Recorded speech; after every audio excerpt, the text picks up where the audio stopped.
2 véhicules en flammes. Pris en étau, on devine un fourgon blindé derrière la fumée. Une dizaine de braqueurs ont fait sauter la porte du fourgon à coups d'explosifs. Ils transportent les sacs de billets dans leur voiture, un puissant break-Audi. Vêtus de gilets pare-balles, ils sont armés de fusils mitrailleurs. Au bout de quelques minutes, la police arrive, une fusillade éclate. Des tirs à niveau d'homme au milieu des automobilistes, une véritable scène de guerre en plein centre-ville.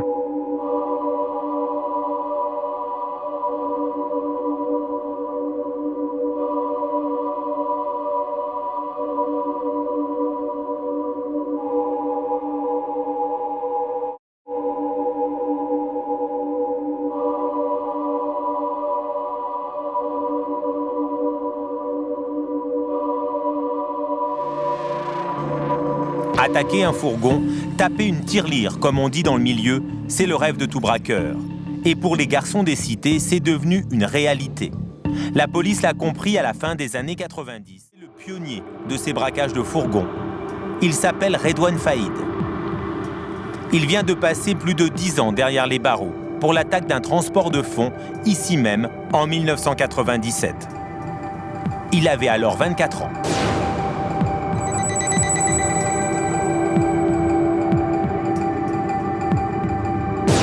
Moi, quand j'ai voulu attaquer un fourgon blindé, j'avais déjà une solide expérience de voleur, entre guillemets. Et étant ambitieux un petit peu, je voulais une ascension sociale un petit peu dans le monde de la délinquance. Et on voyait ça un petit peu, l'attaque de fourgon blindé en ligne de mire. Pourquoi? Parce que quand tu attaques un fourgon blindé, c'est le top des tops. Tu te dis, c'est là où il y a le plus d'argent, c'est un beau braquage, quoi. Ce 3 juillet 1997, à 20h, Redouane et ses complices sont postés en embuscade près de ce carrefour. Ils attendent un fourgon qui rentre de sa tournée. À son bord, 50 millions de francs, soit près de 8 millions d'euros. Le fourgon, il est arrivé ici au feu rouge, ici. Il a pris à gauche, là, comme le petit berlingot là, que tu vois là. Et puis, il a pris vers la route là-bas. À cette heure-là, la rue de la zone industrielle est déserte. Le fourgon ralentit avant de tourner à gauche pour rentrer au dépôt. Quand soudain, moi, je suis arrivé en face, hein, je lui ai foncé sur la roue avant gauche, donc sa roue a plié. Il y a le camion qui était derrière qui s'est garé devant, puis là, c'est parti très vite. Hein. En 5 secondes, 10 secondes, il s'est retrouvé avec 5 véhicules entourés. Il n'a rien compris. On est tous sortis, on s'est mis devant le pare-brise, on a collé un pain de plastique sur le pare-brise. Les braqueurs sont cagoulés et armés de kalachnikov. Avec en plus la menace d'un explosif sur le pare-brise, les convoyeurs décident de se rendre sans résister. La porte latérale, elle s'est ouverte ici, là, comme ça, là, ici, c'était ici, là, voilà. Et puis j'ai sorti un premier garde, je l'ai posé. J'ai sorti un deuxième garde, je l'ai posé. Quand il a ouvert le coffre comme ça, il y avait plein de sacs. C'était plein de sacs. La caverne d'Ali Baba. Et quand je vois le sac comme ça, j'avais mon fusil d'assaut, je le tenais comme ça, je vois le nombre de sacs à l'intérieur et je me dis, il y a trop de sacs. Et l'erreur qu'on a fait, parce que même si le coup il était bien fait, l'erreur qu'on a fait, c'est qu'on a sous-estimé le transbordement. Et le problème, c'est qu'au bout de 4 minutes, on était encore sur place avec des sacs en train de vider, etc. Et 4 minutes, c'est trop long. Le commissariat de Villepinte est situé à 250 mètres. L'alerte est donnée, Redouane et ses complices vont devoir affronter la police. La BAC est arrivée et s'en est en suivi une fusillade. Alors je me souviens, moi j'étais là, hein. Le fourgon il était sur ce côté, etc. Et les policiers ils sont arrivés. Et j'ai pris une balle, je suis tombé par terre. Avec l'instinct de survie, l'instinct animal, je me suis relevé tout de suite. J'ai pas tenu mon bras. Je me suis relevé, je suis parti vers la voiture. Et puis t'as quelqu'un qui était avec moi qui a tiré sur les policiers avec une kalachnikov. Hein. Bon, il a blessé personne, il a tué personne. Eux aussi ont riposté, ça a tiré. Hein. On est monté dans les véhicules, on a mis les sacs d'argent dans les coffres et hop, on a pris la fuite. La blessure du braqueur est légère. Lui et ses complices disparaissent dans la nature avec un butin de plusieurs millions d'euros qui ne sera jamais retrouvé. Mais le sang laissé sur place va permettre d'identifier Redouane Faïd. Les policiers découvrent avec stupeur que c'est un jeune homme originaire d'une petite cité de Creil, dans l'Oise. À l'époque, Philippe Pion était le numéro 2 de la PJ locale. Il enquêtait justement sur toute une série de braquages commis dans la région. Faïd Redouane n'était pas du tout connu, n'avait aucun casier judiciaire et était totalement inconnu de nos services.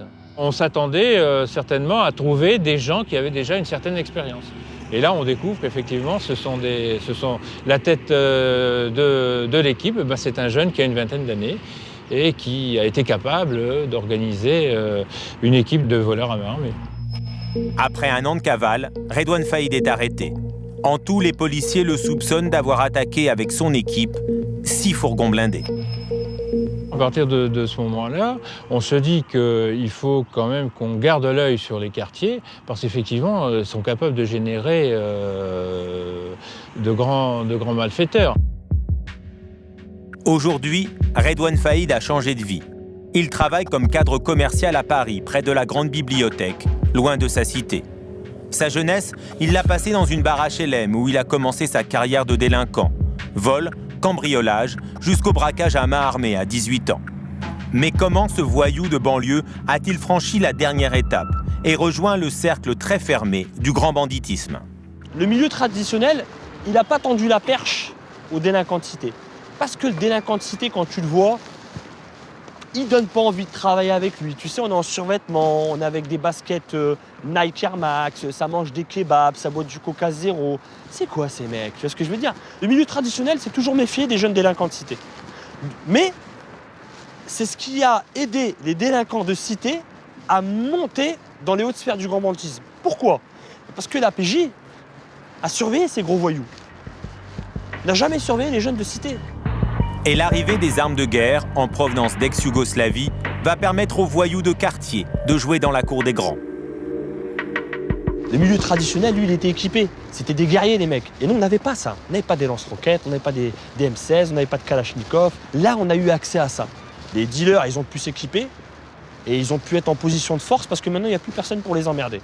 Les braqueurs, ils ont pu avoir des ambitions illimitées en montant, par exemple, comme nous, sur un fourgon blindé. Et là, on a réalisé des trucs à la Michael Mann, à la hit. Michael Mann est un réalisateur américain et c'est l'idole de Redouane Faïd. Pour savoir comment attaquer un fourgon blindé, le jeune braqueur a tout appris en regardant l'un de ses films, Hit, avec Robert De Niro et Val Kilmer. En février 96, on est parti voir Hit. On est rentré dans la salle comme tout le monde, c'était un film qui traitait de grand banditisme. Et puis quand on est arrivé, on s'est installé, on avait les pop-corn et on a vu ça. Là, tu prends une claque dans la figure. T'as la planète qui s'arrête de tourner, tu prends un grand souffle dans la gueule, tu te dis que t'as vu plein de films, mais celui-là, il va mettre tout le monde d'accord. Donc ça nous a inspiré, nous en tout cas, pour faire des fourgons blindés. Alors qu'est-ce qui m'a intéressé comme détail pour perfectionner ou trouver la quintessence dans le braquage? C'est le mode opératoire. T'as Val Kilmer qui va ouvrir la porte, t'as Robert De Niro qui va rentrer dedans, qui va sortir des convoyeurs de fond, t'as Tom Sizemore qui va le récupérer. Et tous ces petits détails-là, nous, ça nous intéressait pour monter sur un fourgon blindé. Et puis ça va nous donner aussi du courage et l'envie d'y aller. Parce que tu te dis, maintenant, je sais comment faire. Redouane et ses amis vont retourner voir ce film 7 fois pour disséquer chaque scène. Le cinéma hollywoodien est une mine d'informations pour ces jeunes de cité. D'ailleurs, quand ils passent à l'action, ils n'hésitent pas à se grimer, comme dans les films dont ils se sont inspirés. Le clin d'œil qu'on a fait, c'est que comme les braquages précédents qu'on avait fait, parce qu'on était monté dans une banque avec des masques politiques comme pour faire dans Point Break avec Patrick Swayze, donc là on s'est dit on va prendre des casques de hockey et on va monter sur un fourgon blindé, on va se le faire à la Michael Mann. Et c'est ce qui s'est passé. Le plus incroyable, c'est que Michael Mann, il a même fini par le rencontrer.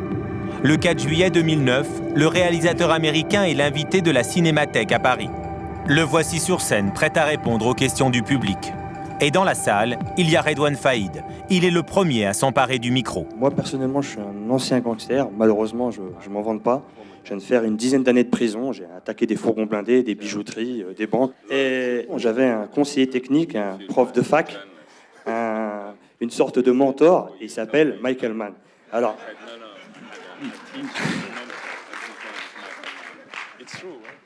ma question, en fait, elle est simple. C'est est-ce qu'il a conscience qu'il y ait des gangsters qui puissent s'inspirer de son cinéma? Parce que moi, ça m'est arrivé. Le réalisateur américain est amusé et déconcerté par cet hommage. Je vous remercie, mais je ne sais pas quoi répondre, vraiment.